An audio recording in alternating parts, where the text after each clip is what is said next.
So the first item for today is an update on the fueling error at McMaster nuclear reactor as outlined in CMD 15 M25 and M25.A. I understand that Mr. Asel from McMaster will be joining us via teleconference. Mr. Asel, can you hear us? This is Chris Heisel for the record. Yes, I can hear you. Okay. So I'll turn the floor to Dr. Newland to make a CNSC presentation. Please proceed. Thank you.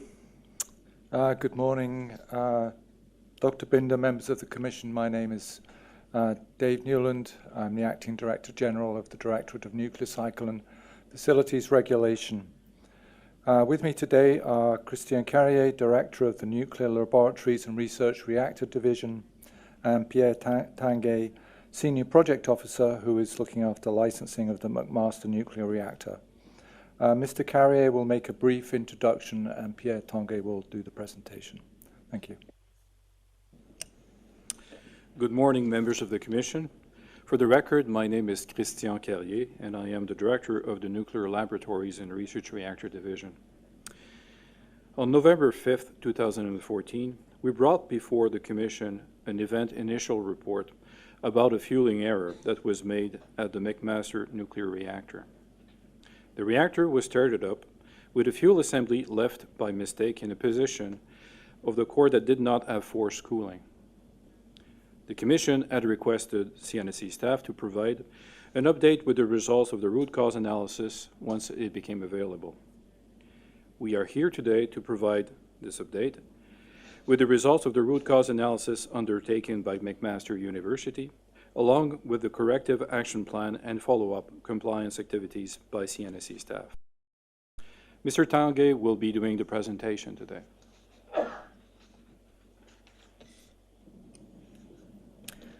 Thank you, Mr. Carrier.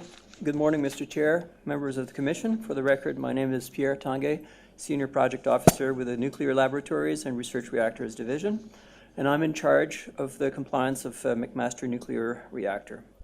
I will start the presentation today with a summary of the event, followed by CNSC staff's response to the event, the results of the root cause analysis, and I will discuss staff's review of the investigation and the corrective action plan. I will conclude with a summary of CNSC staff's assessment of the event and the follow-up compliance activities that are taking place. I will now summarize the event that happened last October.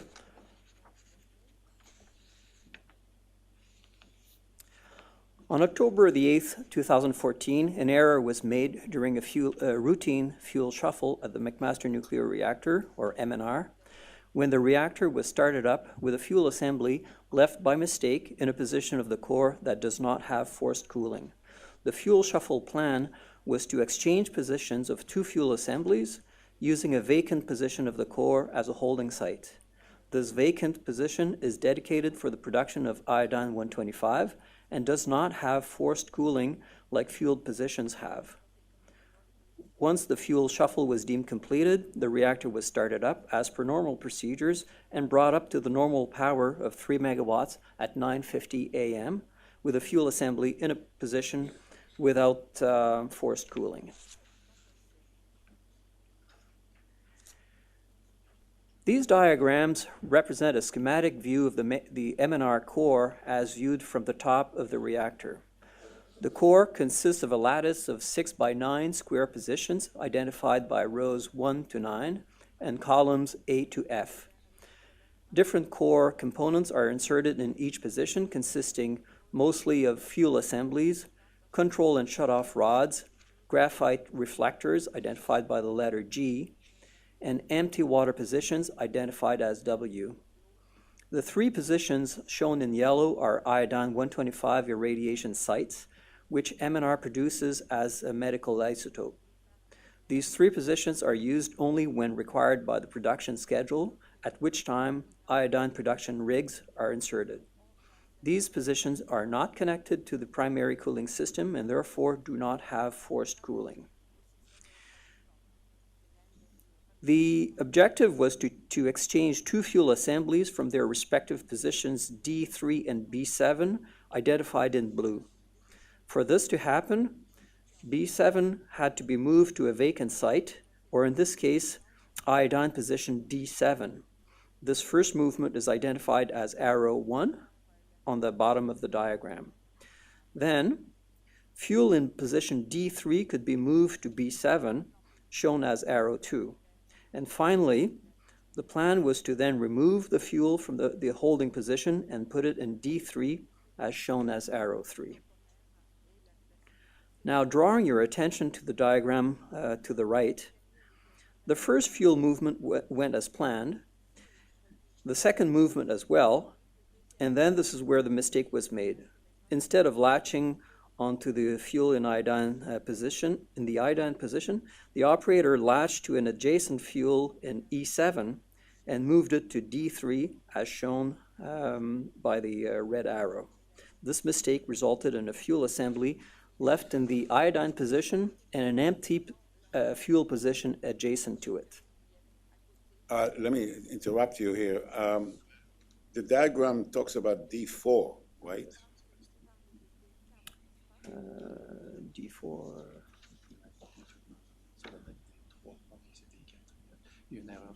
Yeah, so that appears to be a mistake, so it is really D3. My apologies for that. So I'm trying to compare it with the actual CMD. I think I've seen it somewhere else. Is the CMD also? No, it's right in the CMD. Yeah, it should be D3.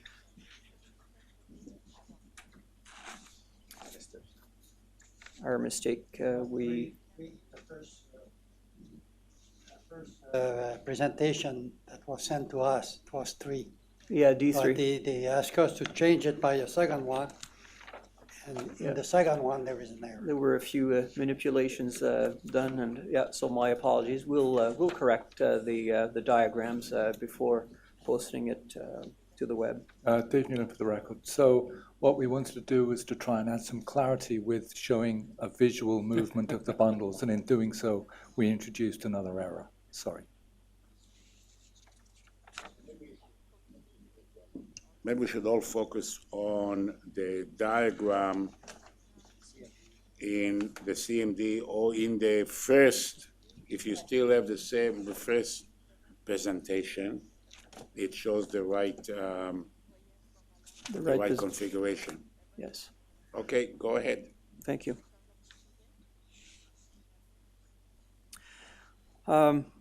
These pictures are to show an operator's perspective working from the bridge on top of the reactor.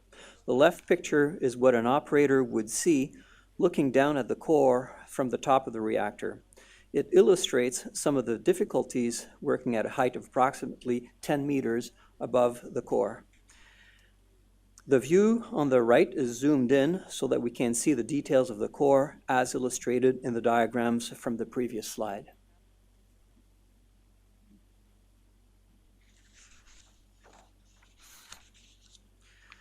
Once the fuel shuffle completed, the reactor was started up to its normal operating power of 3 megawatts.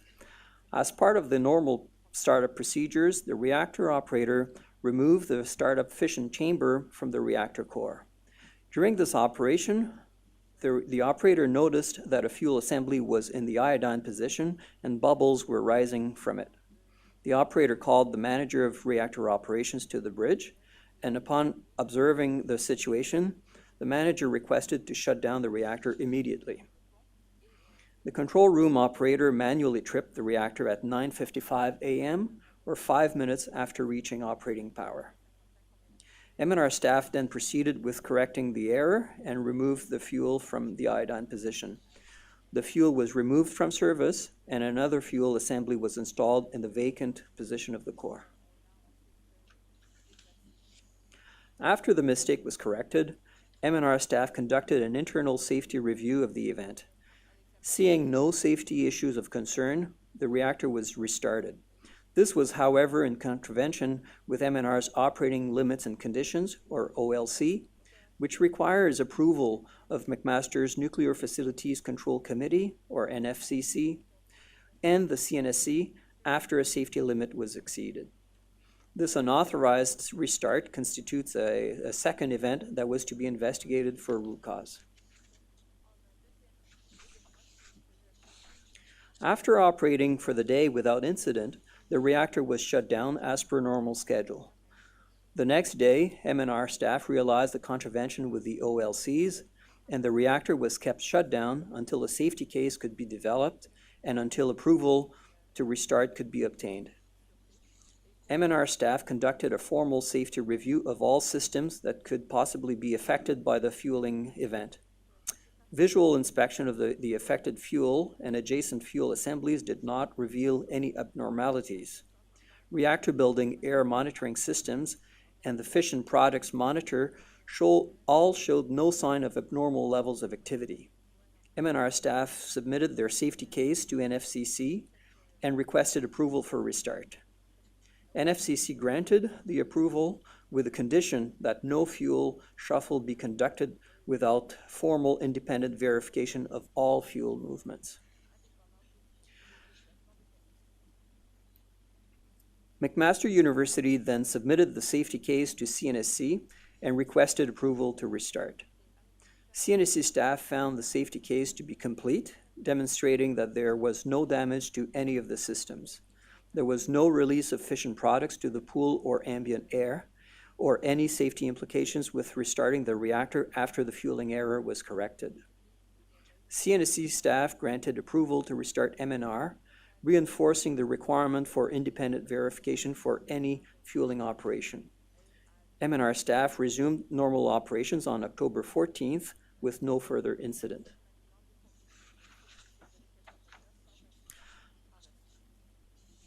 I will now discuss CNSC staff's response to this event.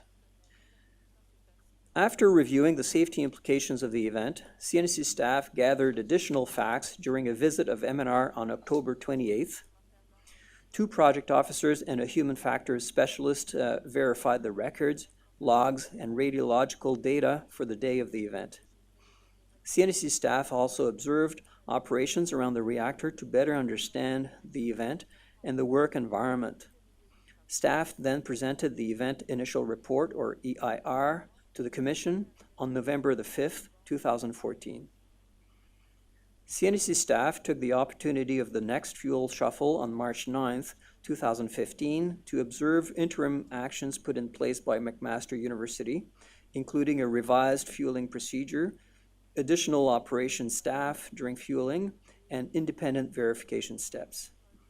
CNSC staff also observed work practices aimed at improving safety, such as pre-job briefing, 3-way communications, and the use of checklists. CNSC staff were satisfied with the interim measures and general level of safety displayed by operations personnel. In the following weeks, McMaster University submitted several revised procedures, including a revised OLC document, to which was added a clause prohibiting the installation of fuel assemblies in core locations that are not connected to the primary water system. CNSC staff reviewed these documents and responded with comments as required. I will now discuss the root cause analysis that McMaster University undertook for this event. McMaster University appointed a team of highly qualified experts with background in engineering physics, nuclear science, and management system. The team was independent of operations, reporting to the chair of McMaster University's NFCC.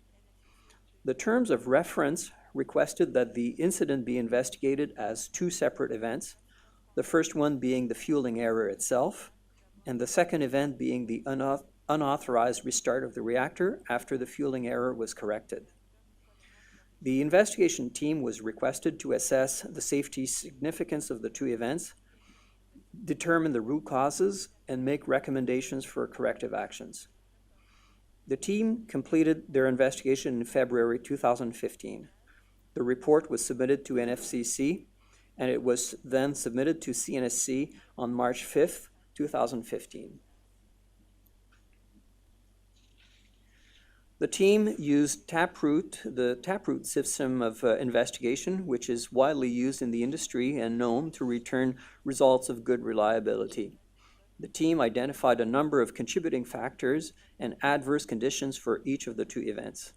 They were then narrowed down to the most significant causal factors. For the fueling error, 3 causal factors, or also called direct causes, were identified as follows. Iodine position D7 used as temporary holding site. Fuel handler latches fuel at position E7 instead of D7. And misplaced fuel not noticed before starting up. For the unauthorized restart, 1 causal factor was identified. Reactor operators and supervision did not explicitly review the OLCs or the license.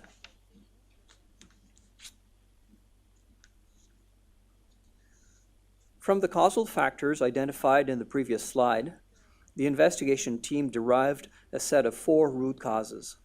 For the fueling error, the root causes are identified as follows.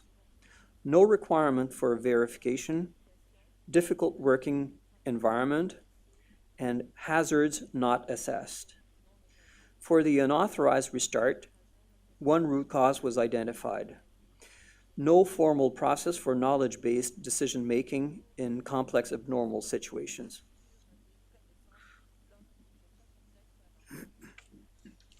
Further to these findings, the investigation team made 5 recommendations.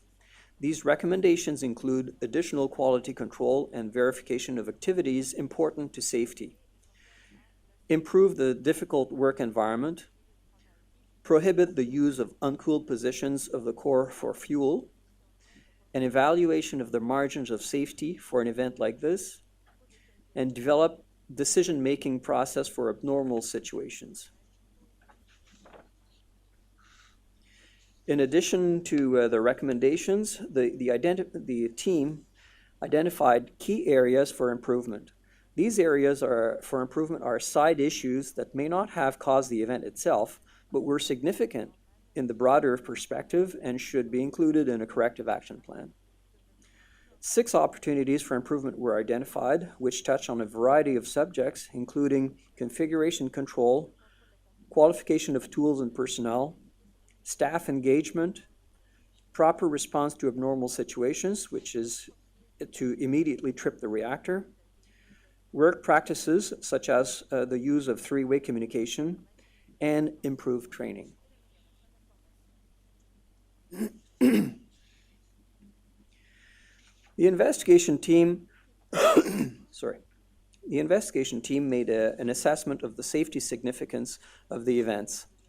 Fuel in an uncooled position at operating power is covered in MNR's safety analysis report by the scenarios of flow blockage. The SAR demonstrates that there is no significant risk to the public. The investigation concluded that even if fuel had been damaged, there would have been no significant impact on public health due to the small source storm and the containment building. CNSC staff agree that the risk significance from a public perspective is very low. Fuel shuffles at MNR are a common operation that have been performed about once a month since the beginning of operations in 1959. MNR is a small, low-power reactor, and the safety systems, including the containment building, are designed to contain or release of fission products should there be a fuel failure. There are radiation detectors monitoring the pool water and ambient air. So there are radiation detectors monitoring the pool water and ambient air within the containment building that would alarm and trip the reactor under abnormal levels. Exhaust ventilation would also shut down and dampers close, keeping any contamination inside the containment building. The containment building is tested periodically to ensure it meets its intended function. Note that for this event, there was no evidence of fuel damage or radioactive release. CNSC staff examined the radiological data for the pool water and ambient air, and there were no elevated levels either on the day of the event, the following days, or the days after the restart. The investigation team assessed the second part of the event, restarting the reactor without approvals from NFCC and CNSC, as having no safety consequences. CNSC staff agree that there were no consequences given the administrative nature of the event. However, this non-compliance constitutes a failed administrative barrier which can reduce the margin of safety. This observation was noted to McMaster University for their attention. Following the investigation, MNR staff submitted a corrective action plan, or CAP, to CNSC staff on May the 8th, 2015. The CAP comprises 17 corrective actions addressing the 4 root causes, 5 recommendations, and 6 opportunities for improvement.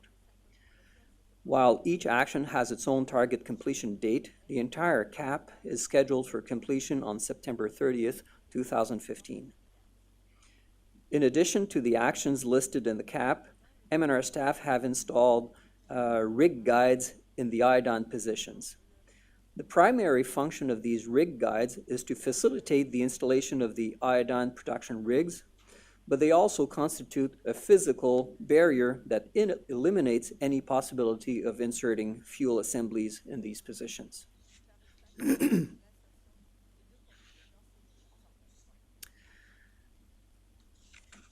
CNSC staff are satisfied that the investigation was done with sufficient independence to avoid any potential bias. The investigation team has extensive scientific and operational background and experience conducting root cause analysis. The investigation appears to have been done methodically with an appropriate scope and depth. The report is insightful, well organized, and written with due consideration to the important aspects of the event. The causal factors and root causes flow logically from the sequence of events, although safety culture was not clearly identified as an issue of concern, despite several contributing factors that appear to indicate a weakness in this area.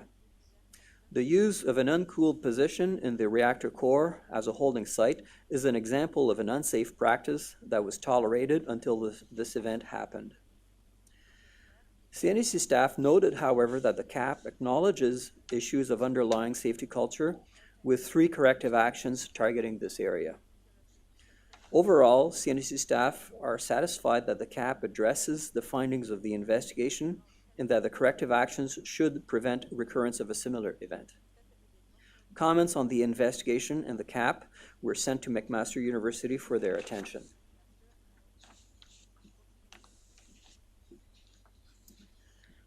In addition to bringing this event to the attention of the Commission, CNSC staff followed up through several exchanges of correspondence, document reviews, teleconferences, and 2 visits at MNR. Corrective actions are being monitored until completion of the CAP. An inspection focused on refueling is scheduled for the end of September 2015, when MNR staff performs the next refueling with all corrective actions in place. Other underlying issues like safety culture and human performance are also the object of focused compliance monitoring. I will now let Mr. Carrier give the final remarks regarding this event. Thank you. So for the record, this is Christian Carrier. In concluding this presentation, CNSC staff have reviewed McMaster University's root cause analysis from the perspective of investigation process, independence of the team, expertise, scope, logic, and depth. MNR staff developed a corrective action plan that is well aligned with the findings of the root cause analysis. CNSC staff communicated their review comments in a letter to MNR and are following up with a planned inspection in September. Enhanced compliance, promotion, and verification are also being done on safety culture to ensure that best work practices are applied in all areas of importance to safety at the McMaster nuclear reactor. I would like to emphasize that although this was an unfortunate event, The safety of the public and the workers was never compromised. The safety significance of this event was low, given the small source term and the low power of the McMaster nuclear reactor, and the safety of the design. Overall, we are satisfied with McMaster University's response to this event. We are also confident that the corrective action plan is a positive step that will contribute to reinforcing the safety and operation of the MNR. That concludes staff's presentation, and we're available to answer any questions that the Commission members may have. Thank you. Thank you.